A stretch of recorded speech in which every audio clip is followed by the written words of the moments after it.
Assalamualaikum warahmatullahi wabarakatuh.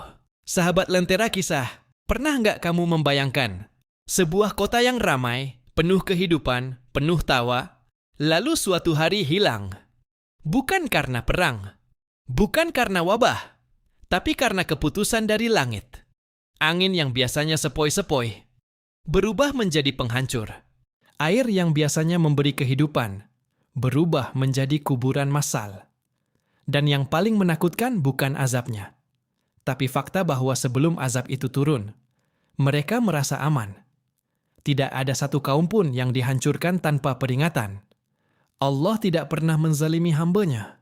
Selalu ada nabi, selalu ada dakwah, selalu ada waktu. Namun ketika waktu itu diabaikan, sejarah berubah menjadi kehancuran. Hari ini kita mulai dari kaum pertama, kaum yang namanya disebut berkali-kali. Kaum yang tenggelam bersama kesombongan mereka.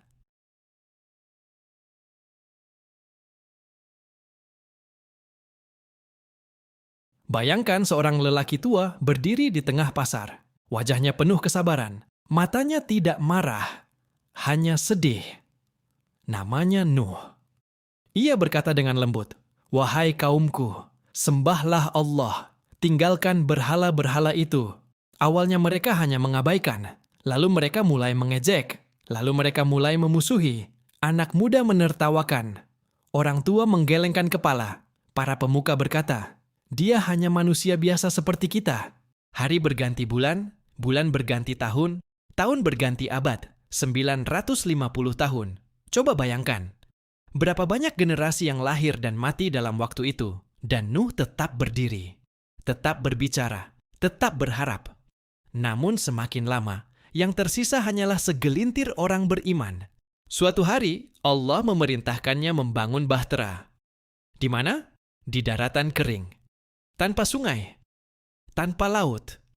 Kaumnya semakin tertawa. Orang tua ini sudah gila. Tapi Nuh tidak membangun berdasarkan ramalan cuaca. Ia membangun berdasarkan wahyu. Hari demi hari, kayu dipotong. Papan disusun. Paku dipukul.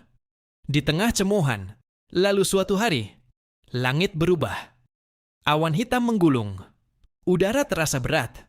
Tetes pertama turun. Lalu deras. Lalu bumi memuntahkan air dari segala penjuru. Itu bukan hujan biasa. Itu keputusan. Air naik hingga menelan rumah-rumah. Anak-anak berteriak. Orang-orang berlari mencari tempat tinggi. Di antara mereka, ada anak Nabi Nuh sendiri. "Ayah, aku akan naik ke gunung." Nuh memanggil dengan suara pecah. "Wahai anakku, naiklah bersama kami." Tapi sang anak memilih logika, bukan iman. Gelombang datang memisahkan mereka, bukan karena Nuh tidak sayang, tapi karena hidayah bukan warisan darah. Kaum itu tenggelam bukan karena mereka bodoh. Mereka tenggelam karena menunda taubat. Dan hari ini, berapa banyak kebenaran yang kita dengar, lalu kita katakan, nanti. Setelah banjir besar, manusia kembali berkembang. Di sebuah wilayah bernama Al-Ahqaf, lahirlah kaum yang berbeda. Tubuh mereka tinggi. Kekuatan mereka luar biasa. Peradaban mereka megah. Mereka membangun kota Iram. Tiang-tiang raksasa berdiri kokoh. Istana menjulang di tengah padang pasir. Dan di antara kebanggaan itu, muncul satu kalimat berbahaya. Siapa yang lebih kuat dari kami? Itu bukan sekadar pertanyaan. Itu deklarasi kesombongan. Allah mengutus Nabi Hud. Hud berkata dengan tegas namun lembut, "Wahai kaumku, jangan kalian sombong. Kekuatan itu titipan." Tapi mereka melihat Hud sebagai ancaman. Sebagai orang lemah yang iri pada kejayaan mereka. Mereka berkata, "Kami lebih kuat dari siapapun." Lalu datanglah angin. Bukan badai biasa. Bukan angin musim. Angin itu dingin, menusuk tulang, menghantam tanpa henti. Hari pertama mereka masih bertahan. Hari kedua mereka mulai panik. Hari ketiga rumah-rumah mulai runtuh. 7 malam 8 hari, tubuh-tubuh besar itu terlempar, seperti batang kurma yang patah. Istana runtuh, tiang-tiang hancur.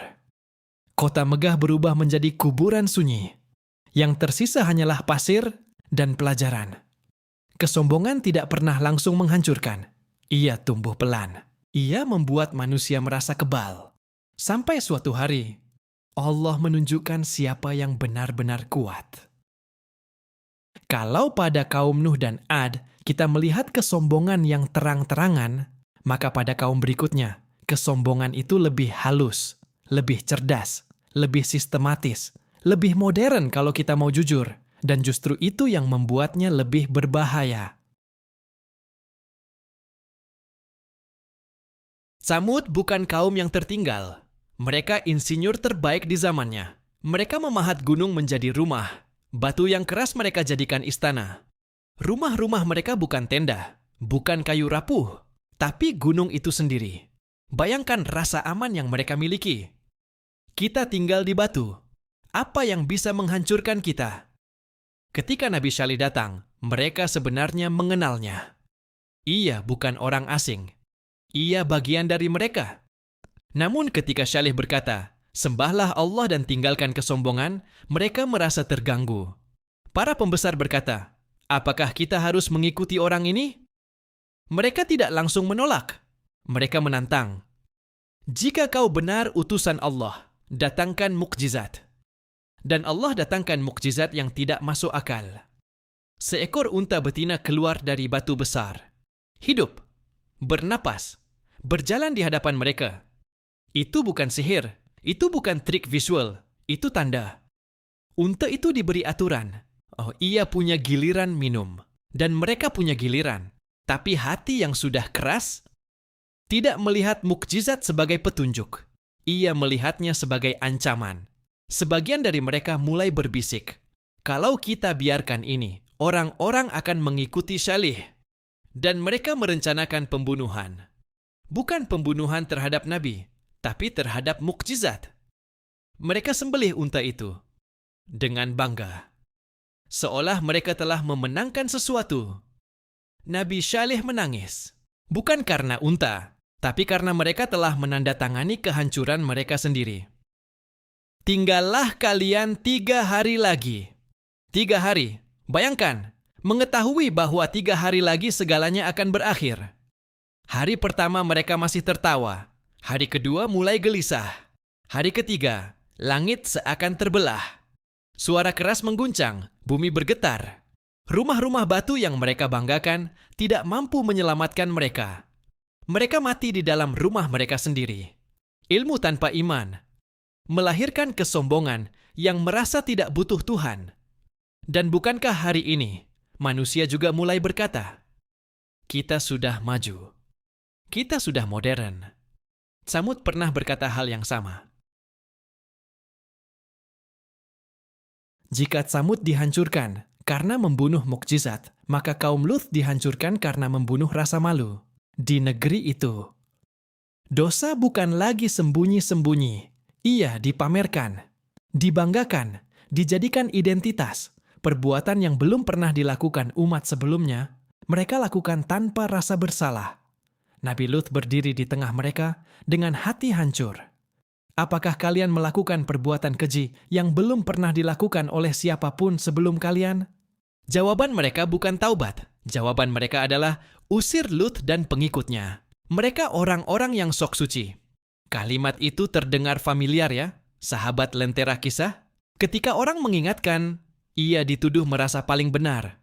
Ketika orang menyeru kebaikan, ia dianggap ancaman. Malam itu sunyi, namun keputusan sudah ditetapkan. Malaikat turun, bukan untuk menghukum langsung, tapi untuk memberi kesempatan terakhir. Lut diperintahkan pergi di malam hari. Jangan menoleh. Ketika fajar hampir menyingsing, bumi itu dibalikkan. Langit menjatuhkan batu-batu panas. Jeritan menggema. Negeri yang semalam penuh pesta. Pagi itu menjadi puing. Dan yang paling menyayat, istri Nabi Lut termasuk yang binasa. Dekat dengan Nabi, tidak menjamin selamat tanpa iman. Dosa yang dinormalisasi tidak pernah berubah menjadi benar. Ia hanya menjadi kebiasaan yang membawa kehancuran pelan-pelan. Tidak semua kehancuran datang dari dosa besar yang dramatis. Kadang ia datang dari hal kecil yang dianggap sepele. Kaum Madian adalah pedagang. Pasar mereka ramai. Transaksi terjadi setiap hari. Namun ada satu kebiasaan kecil. Mengurangi timbangan. Sedikit saja. 1 gram di sini. Sedikit di sana. Lama-lama itu menjadi budaya. Nabi Syuaib berkata, "Sempurnakanlah takaran dan timbangan. Jangan kalian merugikan manusia." Jawaban mereka menusuk. "Apakah salatmu menyuruh kami meninggalkan cara dagang kami?" Seolah agama tidak boleh masuk ke urusan ekonomi. Seolah ibadah hanya urusan masjid. Ketika ketidakjujuran menjadi sistem, masyarakat perlahan kehilangan kepercayaan. Dan ketika kepercayaan hilang, kehancuran tinggal menunggu waktu. Awan hitam menaungi mereka. Mereka mengira itu kesejukan. Mereka berkumpul di bawahnya. Ternyata itu azab. Panas membakar dari atas. Gempa mengguncang dari bawah. Satu kaum lenyap karena kebohongan yang dianggap biasa. Di Mesir kuno, berdirilah seorang raja yang namanya abadi dalam sejarah, Fir'aun. Ia bukan sekadar penguasa, ia simbol absolut kekuasaan. Rakyat tunduk, pasukan patuh, istana megah berdiri di bawah langit Mesir.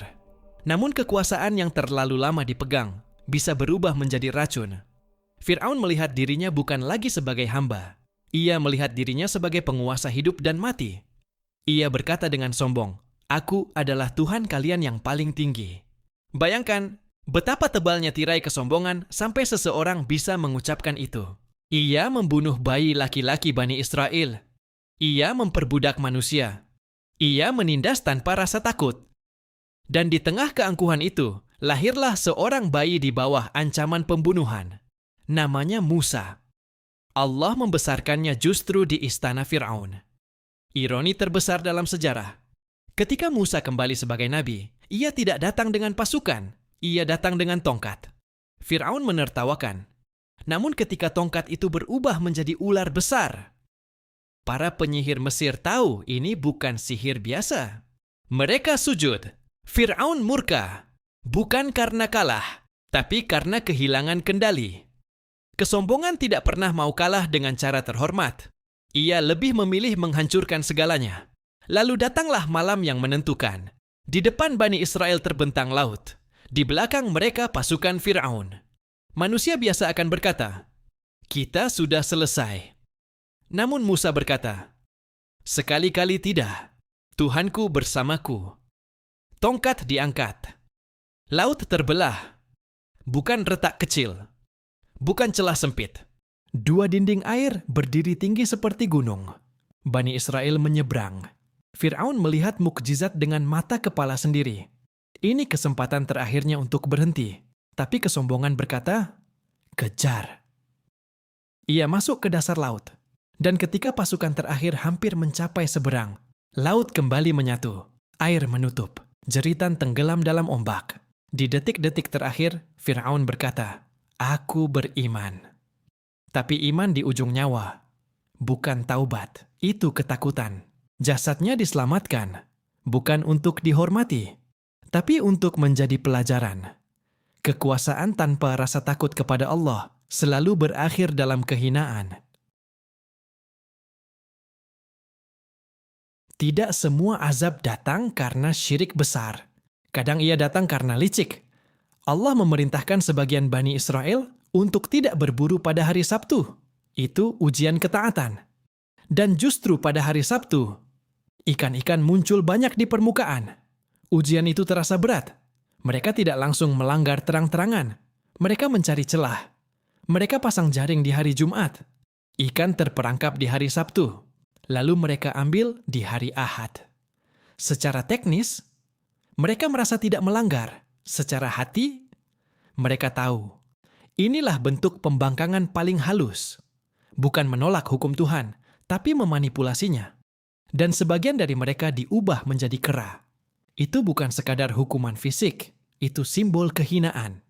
Karena ketika manusia mempermainkan hukum Allah, ia merendahkan dirinya sendiri. Sahabat Lentera Kisah Bukankah hari ini juga banyak orang berkata, yang penting sah di atas kertas, padahal hati tahu itu curang?